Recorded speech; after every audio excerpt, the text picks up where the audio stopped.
Hello, welcome to Lives channel.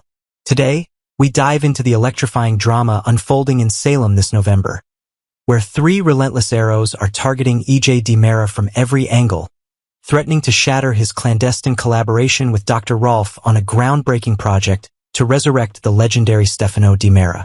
As secrets unravel and loyalties fracture, EJ's empire hangs by a thread. Could this be the end of the DiMera dynasty's most audacious revival scheme? In the shadowy underbelly of Salem's medical world, Dr. Mark Green emerges from the cold grip of Statesville Prison, a man forever scarred by his past sins but hungry for redemption. Released after serving time for his botched attempt on Chad DiMera's life, Mark steps back into the bustling streets of Salem with nothing but his medical knowledge and a burning need for employment. His sister, Kat Green, sees an opportunity not just for family support, but for advancing her covert agenda. With her persuasive charm, Kat urges Mark to infiltrate EJ's inner circle as an ISA mole, planting the first arrow straight into EJ's vulnerable core. This move isn't mere sibling encouragement. It's a calculated strike, leveraging Mark's desperation to expose the DiMera heir's hidden machinations. As EJ's secret lab pulses with forbidden experiments, Mark's potential hiring could provide the insider access needed to derail the Stefano revival project before it even takes its first breath. Kat Green and Rafe Hernandez stand united in their quest to unearth the buried truths that Shane Donovan and the ISA have been chasing for months, forming the second arrow piercing EJ's defenses. Their investigation intensifies around EJ's suspicious acquisition of the university hospital, a deal shrouded in mystery and funded by shadowy backers with ties to international intrigue. Despite exhaustive searches through encrypted files and whispered informant tips, Kat and Rafe have hit dead ends, their frustration mounting like storm clouds over Salem. EJ's purchase wasn't about philanthropy. Insiders whisper it's a front for something far more sinister, with the impending launch of Dr. Tom Horton's free clinic serving as a perfect camouflage for underground operations. Kat, ever the sharp operative, envisions Mark's involvement as a game-changer. His eyes inside the lab could reveal blueprints, chemical inventories, and even Dr. Rolf's erratic notes on cloning techniques aimed at bringing Stefano back from the grave. This duo's determination adds layers of tension, as every lead they follow draws them closer to EJ's web, risking exposure that could topple the entire revival effort in a cascade of scandals. Fresh out of prison and stripped of his medical license, Mark Green arrives at EJ's doorstep not as a beggar, but as a man with skills tailor-made for the DiMera's clandestine needs, unknowingly becoming the unwitting tip of the third arrow. He approaches the very brother of his intended victim, Chad, pleading for a research position in a lab where his expertise in biochemistry could shine once more. EJ, initially wary, after all, Mark's crimes were orchestrated under Clyde Weston's thumb, a figure EJ despises, pauses when Mark highlights his passion for experimental science. The DiMera patriarch's eyes light up at the prospect. Behind the facade of the free clinic lies a state-of-the-art secret laboratory, humming with equipment imported from European black markets and guarded by biometric locks. EJ dangles the job like forbidden fruit, but only if Mark signs an ironclad NDA and follows orders without question, framing it as privately funded innovation in regenerative medicine. Little does Mark know, this lab is the nerve center for his and Dr. Rolf's audacious plot, harvesting genetic material to clone Stefano, complete with implanted memories and a synthetic heart to defy death itself. By accepting, Mark positions himself at the epicenter, where one misplaced observation could summon the full force of the ISA, dooming the project to fiery ruin this November. Unbeknownst to Mark, his sister Kat has been operating in the shadows as an ISA asset, her focus laser-sharp on EJ's every move, amplifying the threat to the Stefano revival like a gathering storm. Kat's role extends beyond family ties. She's been feeding Shane Donovan intel on EJ's hospital takeover, piecing together a puzzle that points to illicit funding from offshore accounts linked to DiMera loyalists abroad.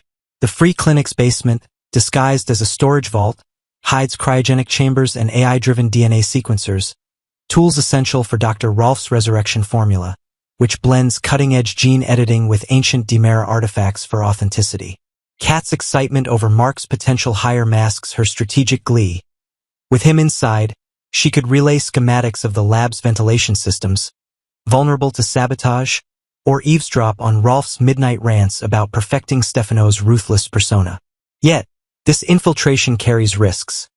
If EJ suspects duplicity, Mark could become a pawn in retaliation, his redemption quest twisted into a nightmare that exposes the project's fragile ethics and invites federal raids, ensuring Stefano remains buried forever.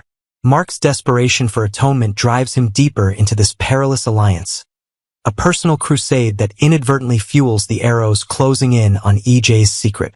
Despite pleas from Jennifer Horton and Jack Devereaux to the pardon board, letters decrying his volatility, Mark walks free, reuniting with sisters Kat and Felicity, and brother Aaron, whose new fatherhood adds emotional weight to Mark's vows of nonviolence. Haunted by his coerced role in Clyde's syndicate, where threats to their mother Katharina Meliunis left him no choice, Mark now seeks to rebuild through science, not destruction. Kat's nudge toward EJ's clinic isn't just practical. It's her way of channeling his remorse into actionable intel, perhaps detailing how Dr. Rolf's experiments involve neural implants to transfer Stefano's consciousness from archived brain scans. Without his license, Mark's options are slim, but this job offers a semblance of normalcy, until Kat's revelations pull him into the fray. His internal conflict peaks. Loyalty to family versus the allure of groundbreaking work, where one leak about the revival's power source, a rare isotope smuggled from Salem's outskirts, could ignite the third arrow, unraveling EJ's dreams in a blaze of betrayal and legal scrutiny. As Mark steps into EJ's opulent office, the air thick with suspicion, the DiMera heir's reluctance gives way to opportunistic intrigue, sealing a pact that teeters on the edge of catastrophe for the Stefano project. EJ probes Mark's motives, recalling the hit on Chad with disdain, yet his interest spikes at mentions of lab research, perfect for masking the resurrection's ethical horrors, like ethical dilemmas over creating a new Stefano with amplified ambitions. The offer comes with strings. Blind obedience and secrecy, sold as elite private R&D into anti-aging serums, but truly a cover for Rolf's hybrid tech merging human DNA with synthetic enhancements. Mark hesitates, glimpsing the NDA's fine print on liability waivers for experimental subjects, but EJ's assurances of prestige and financial security win out. Kat's reaction to the news will be a powder keg. She's already snapped photos of the basement's keypad, revealing hidden servers storing Stefano's digitized psyche. Her knowledge that it's no mere pharmacy but a fortress of forbidden science positions her to strike, potentially coordinating with Rafe to plant bugs or falsify records, ensuring the revival crumbles under the weight of three-pronged assault this November. Looming as an unexpected wild card, Leo Stark's curiosity about the hospital's hidden corridors introduces chaos that could fatally wound EJ's plans, acting as a chaotic fourth shadow to the three arrows. While rescuing his old flame Gwen Rizek from a blackout-trapped storage room, her screams echoing through the vents, Leo smashes through drywall to free her, uncovering wiring that screams sabotage or overload from the lab's power-hungry machines.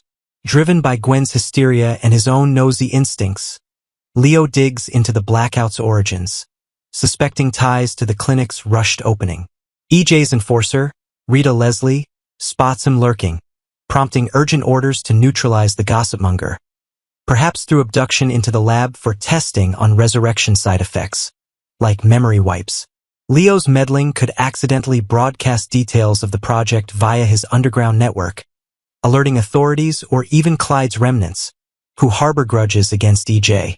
In this web of deceit, as the three arrows, Mark's infiltration, Kat and Rafe's probe, and Leo's blunder converge, the Stefano revival teeters on oblivion, promising Salem's most explosive November yet. 2. Days of Our Lives Recap. Tuesday, October 28, 2025.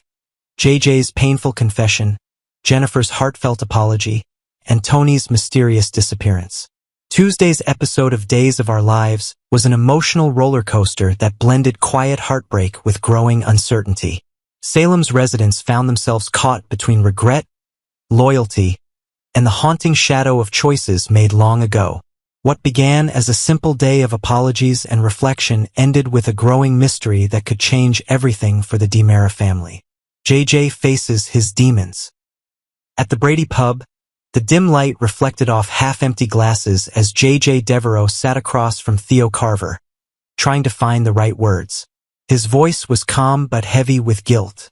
JJ told Theo that he was taking a leave of absence from the police department, this time, not because of scandal or suspension, but by his own choice.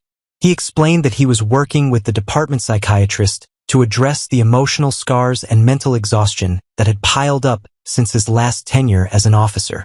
"I want to do things right this time," JJ said quietly, "but I won't come back unless you're okay with it." Theo, visibly uncomfortable, tried to lighten the tension, but there was no hiding the unease in his eyes. He didn't believe JJ had been fair in blaming him for what had happened before, but he also knew that guilt ran deep in JJ's bloodline. "You've got to stop living in the past," Theo urged. "If you want to wear that badge again, make it about the future, not about fixing old wounds." JJ nodded, but his eyes told another story. He was fighting demons far bigger than Theo could understand. Guilt, shame, and the haunting fear of failing again.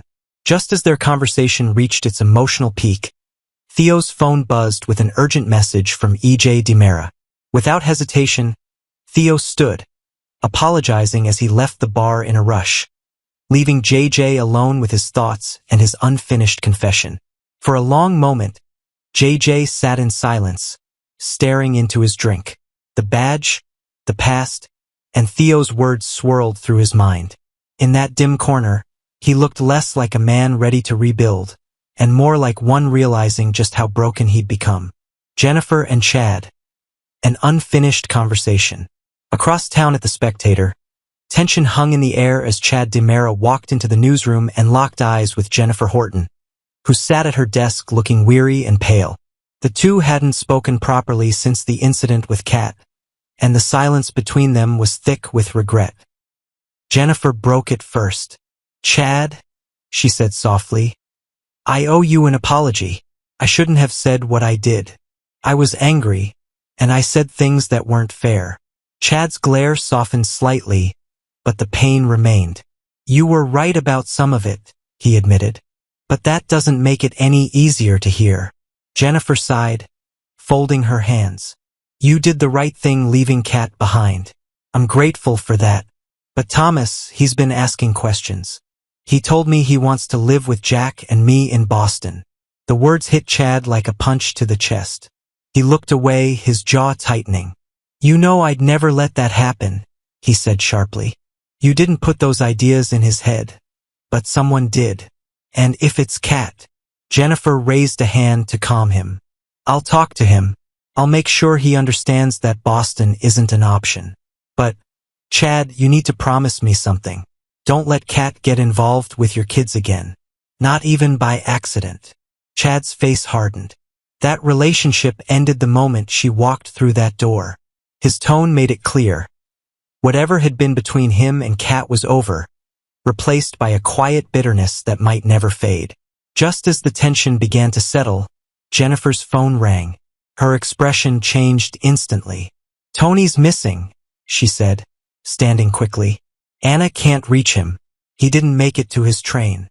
Chad's expression darkened with concern. "Missing? Or just late?" Jennifer didn't answer. She grabbed her purse and rushed out, leaving Chad standing in the silence of the newsroom, haunted by her words. As she disappeared down the hallway, he whispered to himself, "First Kat, now Tony. What's happening to this family?" The DiMera mystery deepens. At DiMera Enterprises, EJ was busy juggling phone calls and business reports when Theo finally arrived. EJ, ever the picture of control, offered a rare gesture of support. "If you need help while Tony's away, I can step in," he said.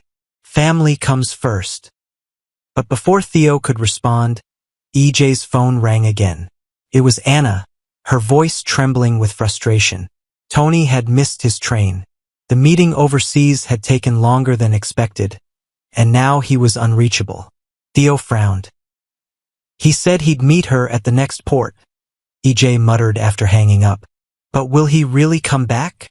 The question lingered in the air, heavier than either man wanted to admit. The DiMeras were no strangers to disappearances, but this one felt different. There was no ransom, no warning, just silence. Mother and son. Back at the Horton house, the evening light filtered through lace curtains as Jennifer found JJ sitting on the couch, staring at nothing. His face was pale, his eyes distant. "JJ?" she asked gently. He looked up, his voice breaking. "Mom, I'm ashamed of what I said to Theo, of how I've been acting. I thought I was getting better, but maybe I'm just pretending." Jennifer sat beside him, wrapping her arms around her son. "You're human," she said softly. "You've made mistakes, but that doesn't define you. What matters is that you keep trying." For a long time, they sat together in silence. Two people who had lost so much, clinging to the fragile hope that love could still mend what the world had broken. Closing thoughts. As the episode faded to black, Days of Our Lives left viewers with more questions than answers. Will JJ find the strength to heal? Can Chad truly protect his children from the chaos around them?